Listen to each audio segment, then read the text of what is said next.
Hey there, it's Missy with another Maker Lab Home Edition.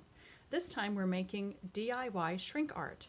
Now this requires using the oven, so ask for permission from adults in your home and get help. The most important thing is to be safe. So you need number 6 plastic. Food and drink containers are usually number 1 or number 2, and those don't work. They don't shrink and they just turn white and smell bad. 3, 4, and 5, and 7 don't do it. So you're looking for something that has the number 6 in the circle on it. So you take that and you take some scissors and some permanent markers and make sure it's really clean. If there's any food waste on it, it doesn't work. So you cut a piece of it out and you color it in. Now with the markers, sometimes it helps to go over it more than once. So after you color it and you see there are some spots where maybe it has shrunk away, go ahead and just color over it again to make sure it's as uniform and as dark as you want it. Then you're going to take your scissors and cut out around your shape.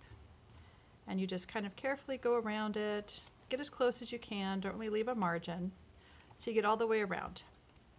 Then you bake it at 325 for about 1 to 3 minutes and turn on the oven light and keep an eye on it.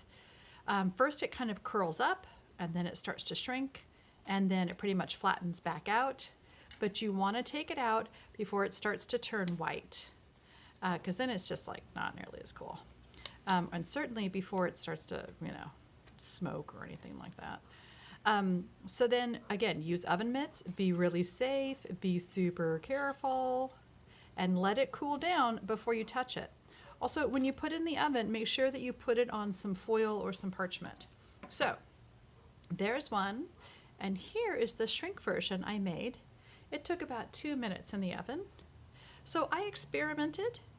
This is textured. I don't know if you can see, it's a little bit bumpy.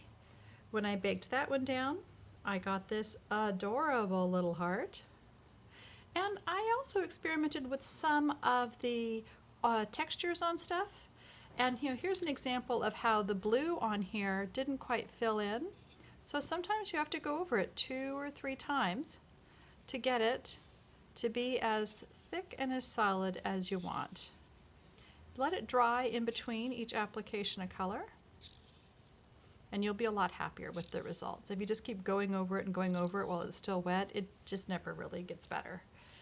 And when you shrink something like that down, it comes out with these perfect little lines. Now see how that's flat, whereas this is dimensional? So the lines helped guide it. So I want to drill a hole in this and make an ornament out of this. I'll probably drill a hole in this one and hang it. And this I will probably attach to a card, maybe for my mom for Mother's Day. So there you have it, DIY shrink art. Have fun, be safe, take care and stay well.